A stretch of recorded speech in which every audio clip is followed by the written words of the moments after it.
The crack echoed through the security checkpoint like a gunshot. Kevin Walsh held the 2 pieces of bronze medal in his hands, grinning. Oops. Then the woman in line behind Raymond Cole pulled out her phone and made a call that would shut down every departure gate in the airport. What this TSA agent didn't know about the woman who just watched him break that medal would end his career in the next 11 minutes. Watch what happens when cruelty meets real authority.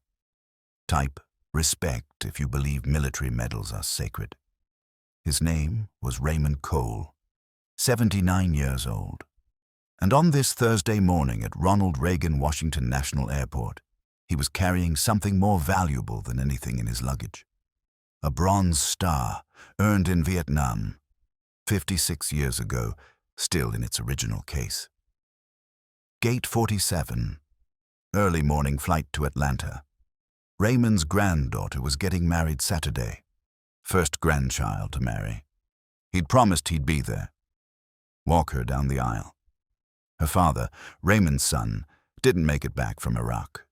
So it fell to Raymond, honor and duty, same as always. The TSA checkpoint was crowded, always was at 6 a.m.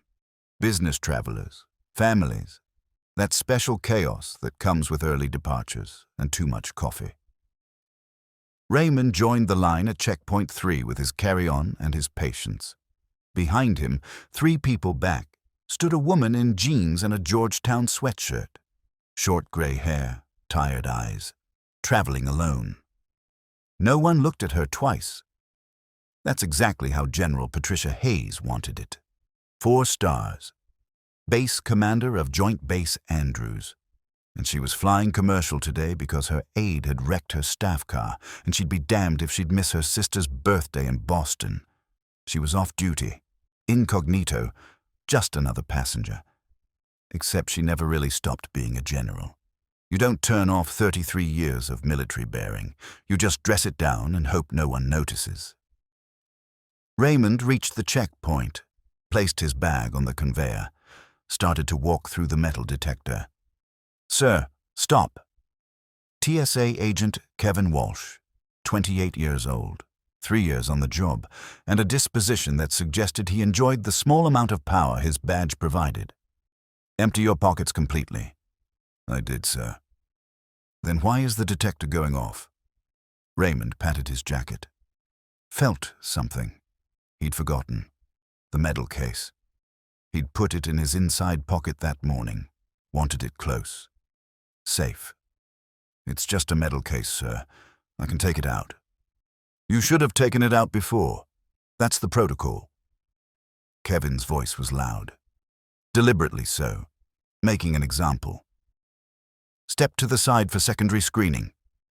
Raymond stepped aside, pulled out the small leather case, offered it to Kevin. Kevin snatched it, popped it open. The bronze star sat inside, old, tarnished slightly despite Raymond's care. The ribbon faded to a pale orange red, but still there. Still real. Still earned. "What's this supposed to be?" "It's a bronze star, sir, from Vietnam."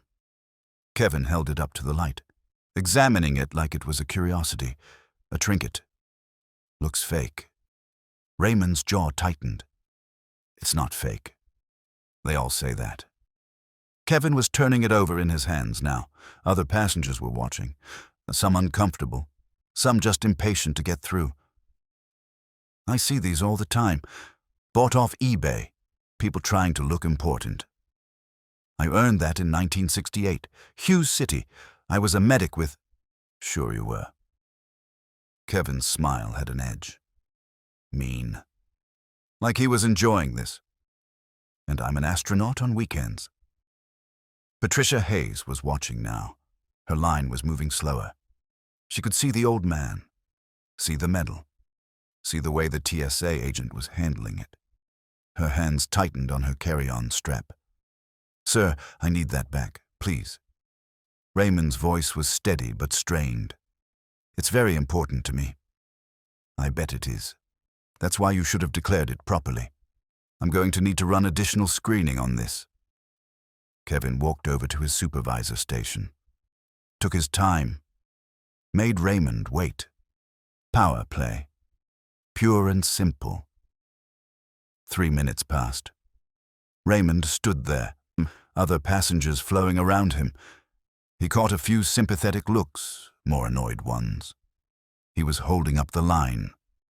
Being difficult. That's how it looked. Kevin returned, still holding the case. This is going to need to be x-rayed separately, and I'm going to need to verify it's not a prohibited item. It's a medal, bronze, that's all. Rules are rules, Pops. Pops. Patricia heard it from 3 people back, saw Raymond's shoulders stiffen, saw the disrespect, the casual cruelty. Her hand moved toward her pocket, toward her phone, but she waited. Give the kid a chance to correct himself. Maybe this was just ignorance. Maybe he'd realize. Kevin took the medal out of the case, held it up again, and then, in front of everyone, he started bending it, testing its flexibility like it was a toy. Stop that, please. Raymond's voice cracked. That's mine. You're damaging it. I'm testing its composition, security protocol. Kevin bent it further. The old bronze was brittle, not meant to flex. If it was real military issue, it would be more durable. It's 56 years old. Please, just give it back. In a minute. Kevin was smiling now. Other TSA agents were watching. Some uncomfortable, none intervening. Let's just see how real this actually... Crack. The medal snapped. Clean break right through the center. The ribbon tore. 2 pieces now. In Kevin's hands. Irreparable. The checkpoint went silent. Kevin looked at the broken pieces, then at Raymond. Then he smiled. Actually smiled. Oops, guess it wasn't as sturdy as you thought. Probably should have packed it better. Raymond stood there, frozen. His face had gone white. That medal had survived 56 years. Survived Vietnam, survived coming home to a country that spit on him, survived moves and marriages and the death of his wife. And now it was broken, snapped in half by a TSA agent who thought it was funny. You broke it. Accidents happen, Pops. Maybe next time you'll pack more carefully. Kevin dropped the pieces back in the case, handed it to Raymond. You're clear to proceed. Raymond took the case with shaking hands, stared at the broken medal. His bronze star, earned pulling 3 wounded Marines out of a building in Hughes City while taking fire, earned with blood and fear and 22 years of nightmares. Broken. For fun. Behind him, Patricia Hayes had her phone out. Her face was stone. She dialed a number from memory. It rang once. Tower Control, this is Major Phillips. Major, this is General Patricia Hayes. Authorization code Alpha 77 Charlie Tango. I need you to ground all departures from DCA immediately. Ma'am, all departures? All of them. Nothing moves until I clear it. That's a direct order. Confirm. Confirmed, General. Grounding all departures from DCA. May I ask? There's a situation at Checkpoint 3. Security breach. I need airport police, TSA supervisory staff, and a direct line to the airport director. Now. Yes, ma'am. Right away. Patricia ended the call. Stepped out of line. Walked directly to Checkpoint 3. Her bearing had changed. No longer just another passenger. Now she moved like what she was. 4-star general, commander, authority in every step. Kevin was waving through the next passenger, laughing with another TSA agent about something, completely unaware. Agent Walsh. Kevin turned. Saw a middle-aged woman in a Georgetown sweatshirt. Tourist. Nobody. Ma'am, you need to stay in line. Agent Walsh, I'm General Patricia Hayes, Base Commander of Joint Base Andrews.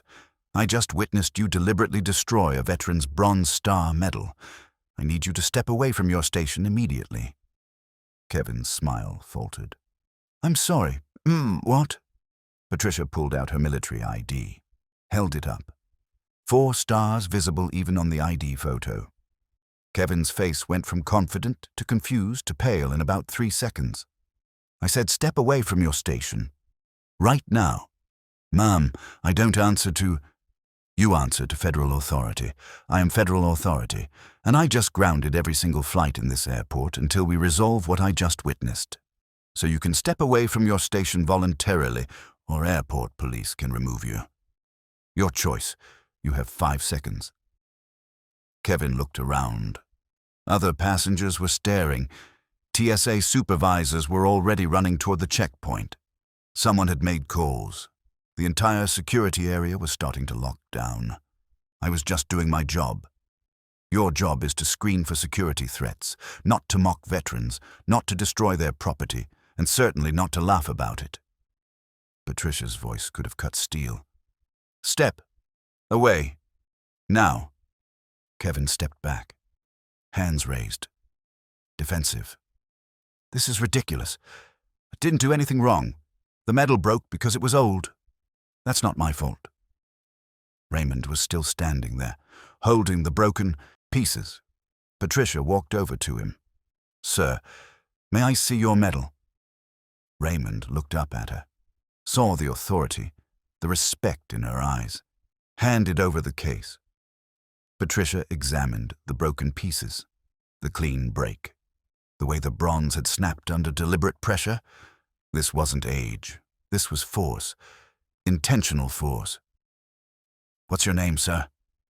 "Raymond Cole, ma'am." "Mr. Cole, can you tell me what happened here?" Raymond's voice was shaky. "He took my medal, started bending it, testing it," he said. "I asked him to stop. He kept going.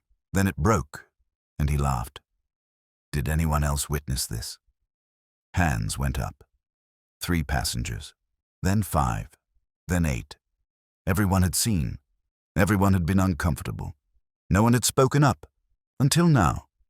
Airport police arrived, then TSA supervisory staff, then the airport director who looked like he'd aged 5 years in the walk from his office. Patricia identified herself, explained what she'd witnessed, made her statement clear and unambiguous. Kevin Walsh tried to defend himself. "She's overreacting. It was an accident. The metal was fragile. I was doing standard security screening." One of the passengers spoke up. "Young woman," phone in her hand. "I recorded it. The whole thing. You were smiling when it broke. You said oops like it was funny." Kevin's face went red. I didn't mean, it was just—" The airport director's voice was quiet. Deadly quiet. "Agent Walsh, you're suspended immediately. Pending investigation. Badge and credentials. Now. This is bullshit. I was doing my job. She's abusing her authority because—" "Now, Agent Walsh." Kevin unclipped his badge, slammed it on the supervisor's desk. "Fine. This is political. This is because I'm being filmed. You're all covering your asses." Patricia stepped forward. "Agent Walsh, let me be very clear about something. I'm not here as a base commander. I'm here as a passenger. I was flying commercial to my sister's birthday. I wasn't looking for problems, but I watched you mock a veteran. I watched you destroy his property, and I watched you laugh about it. That's not politics. That's character. Yours specifically." She turned to the airport director. "I want a formal investigation. I want a review of this agent's history. I want to know if this is pattern or isolated incident. And I want this veteran compensated for the irreplaceable item your employee destroyed." "Yes, ma'am, absolutely." "Good. Now I'm going to miss my flight because I grounded everything. So someone needs to work on getting this airport moving again. But not until we're clear on what happened here and what's going to happen next." Patricia turned back to Raymond. "Mr. Cole, where are you flying today?" "Atlanta. My granddaughter's wedding. Saturday. I'm supposed to walk her down the aisle." "You will. I'll make sure of it." She pulled out her phone, made another call. "Major Phillips, release the ground stop. Flights can resume." but I need you to arrange priority seating for Raymond Cole on the next Atlanta flight. First class, and clear it with the airline that this is military necessity." "Yes, ma'am." "Right away." She ended the call, looked at the broken medal. "Mr. Cole, this medal can't be replaced." "Not exactly. But the Department of Defense can issue a replacement for damaged or destroyed awards. I will personally expedite that process. You'll have a new Bronze Star within 2 weeks, with a letter of authentication and a formal apology." Raymond's eyes were wet.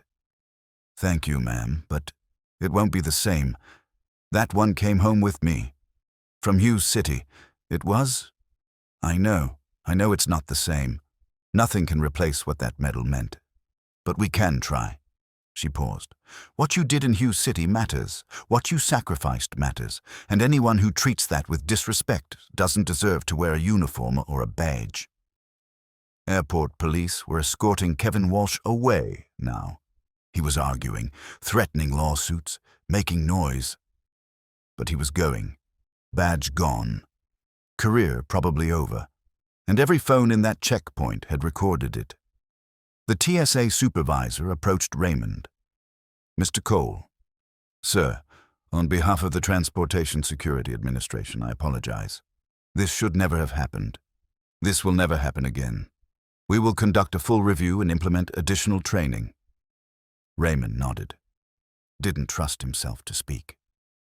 Patricia stayed with him until his new flight was arranged. First class. Priority boarding. She walked him to the gate, made sure he was settled, and then, quietly, she pulled out her own wallet, removed a small pin, her father's. Silver Star. Korea. He'd given it to her the day she made general. "Mr. Cole, I can't replace your medal, but I want you to carry this to your granddaughter's wedding. It's from one generation of service to another. And when you walk her down that aisle, you'll be carrying your sacrifice and my father's. Tell her that respect is earned through service, and that some things are sacred." Raymond took the pin, held it like it was made of light. "Ma'am, I can't. This is yours. It's on loan. You'll give it back when you get the replacement Bronze Star. Deal?" "Deal." Patricia flew to Boston 3 hours late. Her sister understood. The story was already on the news. TSA agent suspended for destroying veterans' medal. General grounds entire airport to ensure accountability. The footage went viral. Kevin Walsh became a cautionary tale. Raymond Cole became a symbol. Raymond walked his granddaughter down the aisle that Saturday. He wore his dress uniform, old, tight in the shoulders, but still fitting. Patricia's father's Silver Star was pinned to his chest, and when his granddaughter asked about it, he told her about respect, about sacrifice, and about a general who remembered that rank is temporary, but character is permanent. 2 weeks later, a package arrived. New Bronze Star. Letter of authentication. Formal apology from the TSA administrator. And a personal note from Patricia Hayes. "Some things can't be broken. Not really. The medal was just metal. What it represented lives in you. Thank you for your service. Thank you for teaching all of us what matters." Raymond mailed back the Silver Star pin. Included a photo from the wedding, him and his granddaughter. Both smiling, the pin visible on his chest. Patricia framed the photo, put it on her desk at Joint Base Andrews. A reminder that sometimes authority means standing up, speaking out, grounding flights if necessary. Kevin Walsh was terminated 2 weeks after the incident. The investigation found 11 other complaints. Veterans treated with disrespect, items mishandled, power abused. He'd been getting away with it because no one with authority had been watching. Until a 4-star general in a Georgetown sweatshirt decided enough was enough. Respect isn't about rank. It's about recognizing what matters. A Bronze Star isn't just metal and ribbon. It's blood and sacrifice and courage under fire. It's a young medic in Hughes City choosing to run toward danger instead of away from it. It's 56 years of memories and nightmares and pride. And when someone breaks it for fun, that's when you ground every flight in the airport until justice is served. If this story moved you, wait until you hear what happened when a restaurant server threw away a homeless veteran's backpack. What she found inside changed her life forever.